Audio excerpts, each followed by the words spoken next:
ও সজাত বন্দী হলে সজাৰে মহইনা ঐ সজাৰে মহইনা ঐ হলতেনো বন্দী হলে হাতী ও মই বন্দী হলো কোম্পানীৰ কামতে ঐ কোম্পানীৰ কামতে ঐ টোপনি মোৰে নধৰে টোপনি মোৰে নধৰে ৰাতি ঘৰতে থাকিবা ৰামায়ণ পঢ়িবা ঐ ৰামায়ণ পঢ়িবা ঐ শুনি নুথাকিবৰে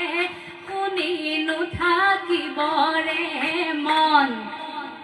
ধন্যবাদ জনাইছো আপোনালোক সকলোকে। আপুনি যিমানেই ডাঙৰ অট্টালিকা নবনাওক, আপুনি যিমানেই টকা নঘটক, আপুনি যিমানেই যি নকৰক, আপোনাৰ এই মনটো যদি বহল নহয়, কাৰোবাক যদি 10 টকা এটা দিবলৈ আপোনাৰ পৰা হাতৰ পৰা সৰকি পৰা নাই, নামঘৰৰ অনুষ্ঠানটোৰ বাবে যদি আপুনি 100 টকা এটাও দিব পৰা নাই, লাভ নাই। আপুনি 5 ষ্টাৰ হোটেলত সেই চাহকাপ 5000 টকা দি আপুনি খাব পাৰে। ৰাইজৰ সৈতে বহি কিন্তু আপুনি যিভাগ খিচিৰি খাব, ৰাইজৰ সৈতে বহি আপুনি একসিদ্ধ যিভাগ ল'ব, সেয়া তৃপ্তি আপোনাৰ 5 ষ্টাৰ হোটেলেও দিব নোৱাৰে। মই লিখি থৈ যাম ইয়াত, নোৱাৰে।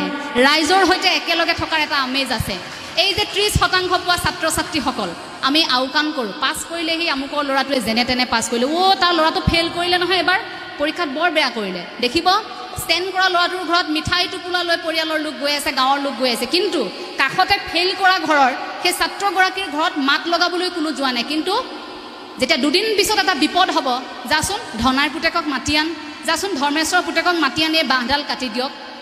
সেই ষ্টেণ্ড কৰি থকা ল'ৰাটো আমেৰিকাৰ পৰা আপোনাক উদ্ধাৰ কৰিবলৈ নাহে, মনত ৰাখিব।